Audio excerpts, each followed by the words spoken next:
le Bouddha disait que les esprits meurent ou naissent toute la journée et toute la nuit. Et ce travail continue. D'accord? Ce travail continue, même dans la nuit. C'est pour ça qu'il y a des processus de rêve qui se poursuivent après le sommeil, voilà, pendant le sommeil. Voilà. Alors, donc on a vu que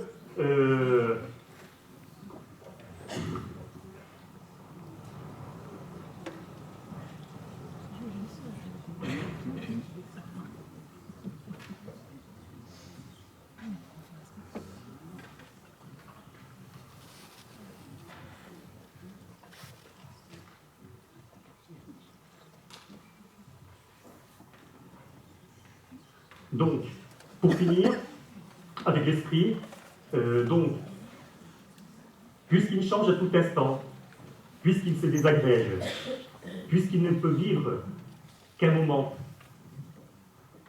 alors, comment faire pour comprendre que cet esprit n'est pas à moi? Alors, le Bouddha a donné un exemple. Il a dit qu'il faut observer, par exemple, des jardiniers qui sont en train d'élaguer les branches. Lorsque les branches tombent, il les traîne pour aller les jeter dans le feu.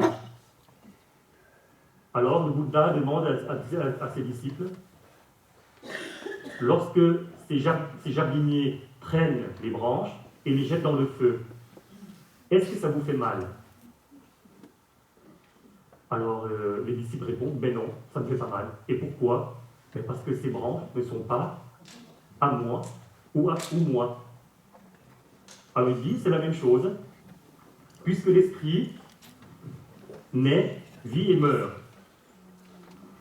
et que vous ne pouvez pas intervenir. Lorsque l'esprit naît et meurt, mais qui est encore là? Eh bien c'est cette nature, la bonne nature qui est là. Ce qui veut dire alors que cet esprit n'est pas à moi. Vous me suivez?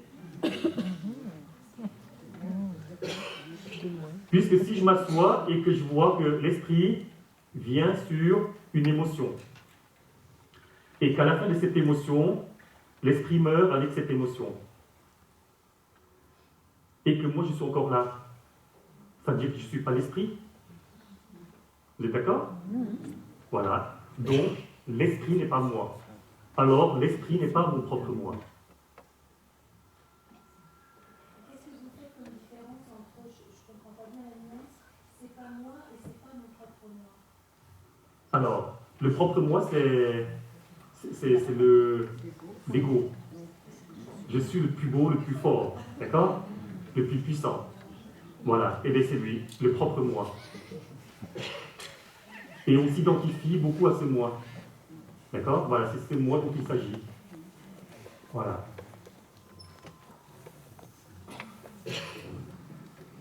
Alors.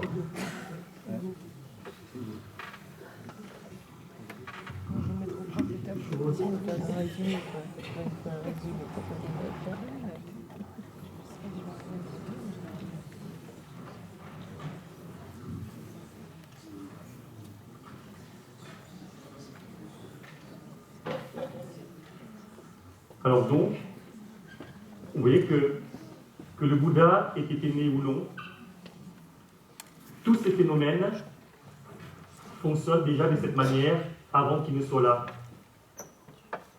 Et quelque part, c'est lui qui a démasqué ce qui était masqué, pour comprendre enfin le fonctionnement de tous ces agrégats. Et donc, ces phénomènes-là sont disposés naturellement de cette manière. Et ils obéissent à une loi immuable et naturelle. Celle qui dit que si ceci en est la cause, alors cela se produira. Alors, ces phénomènes naturels obéissent donc à cette loi. Et on voit que, comme la maison, ça n'existe que lorsque ça existe. D'accord? Et inversement. Et donc, ces phénomènes ne peuvent s'écarter de cette manière d'être et ne peuvent en être autrement. C'est-à-dire qu'ils obéissent toujours à cette loi qui dit que si ceci est la cause, alors cela se produira. D'où la notion de loi de la cause à effet, la loi de cause à effet.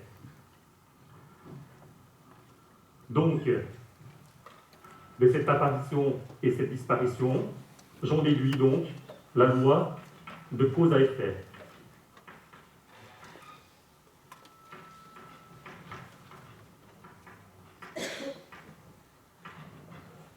Voilà.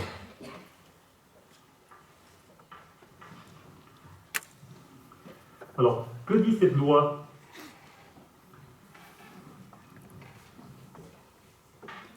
Alors, cette loi est énoncée comme suit.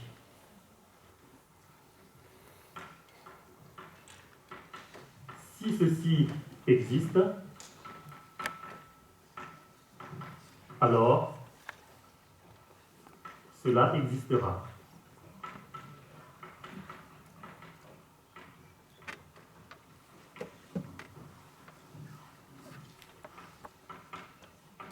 C'est parce qu'il y a naissance de ceci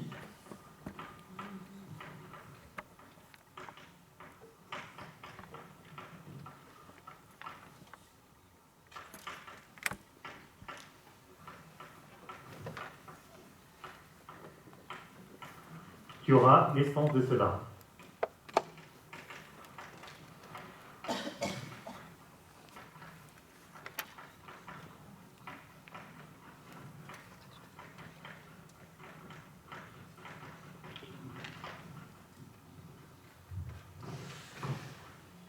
Si ceci n'existe pas,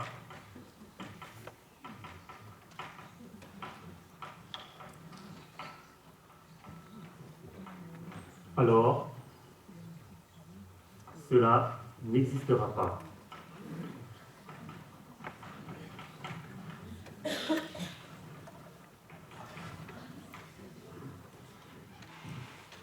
C'est parce qu'il y a extinction de ceci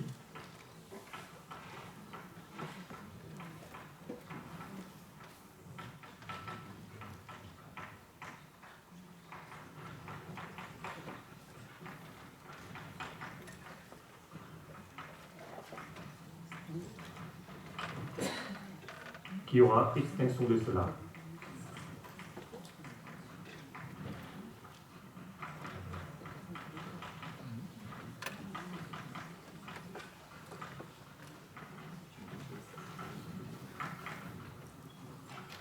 Voilà. Donc voilà cette loi de cause à effet.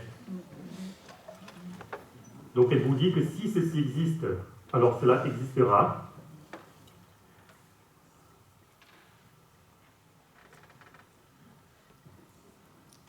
Si l'esprit existe, alors un de ces agrégats existera. C'est parce qu'il y a naissance de ceci qu'il y aura naissance de cela. Si ceci n'existe pas, alors cela n'existe pas. C'est parce qu'il y a extinction de ceci qu'il y aura extinction de cela. D'accord? Pour l'instant, ça se suit bien? Le but, c'est l'extinction. De cela. Par exemple, l'esprit s'éteint.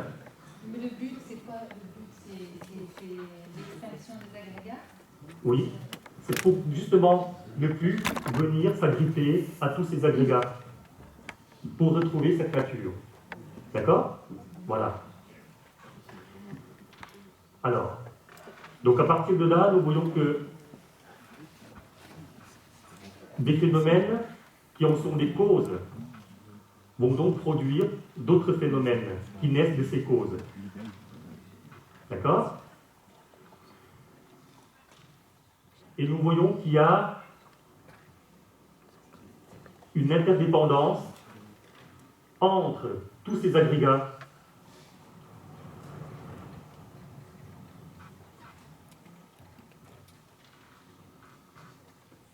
C'est-à-dire que l'un ne peut exister sans l'autre, et inversement. Donc cette loi de cause à effet, nous allons voir alors venir notre loi. Alors, cette loi s'appelle la coproduction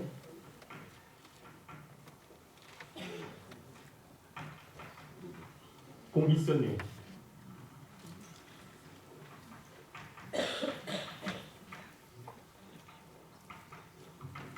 Voilà.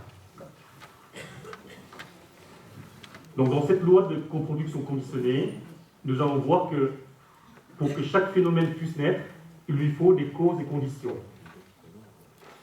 Et comme ces causes et conditions viennent se produire en même temps, alors il y a une succession d'événements ou de phénomènes qui arrivent. Alors,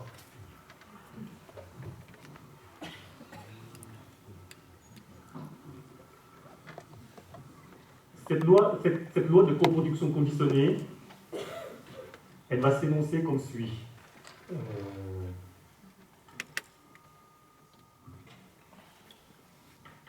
Alors, c'est parce que l'ignorance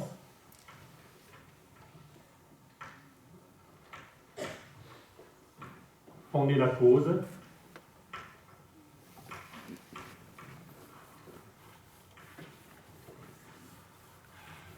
que se produisent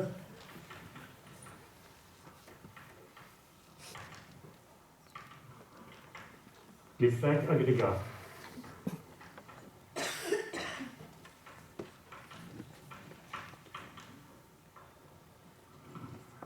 Voilà. Donc, cette loi nous fait comprendre qu'à l'origine, c'est cette ignorance-là qui ne sait pas que ces 5 agrégats ne sont pas à nous, ne sont pas ce propre moi, qui va aller s'agriper sur les 5 agrégats. C'est pour ça que ces 5 agrégats vont se produire là. Ensuite, alors, c'est parce que je vais vous expliquer après ces 4 agrégats.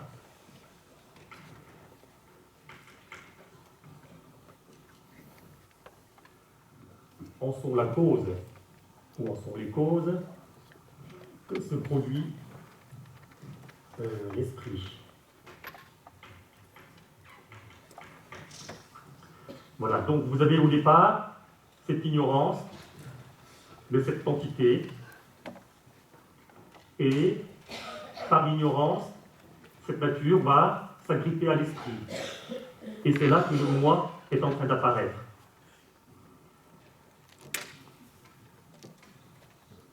Donc, l'origine de cette coproduction conditionnée, c'est l'ignorance. Lorsqu'il y a ces 5 ignorances, ces 5 agrégats apparaissent. C'est parce qu'il y a ces 4 agrégats, c'est-à-dire corps, émotion, mémorisation et imagination, que l'esprit va apparaître. Parce qu'il a des 4 supports qui sont là, disposés, et il va s'en servir. Donc, à la suite de ça, c'est parce que l'esprit en est la cause que vont se produire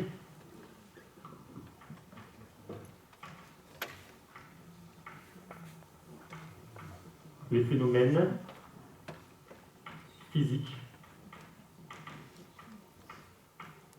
et mentaux.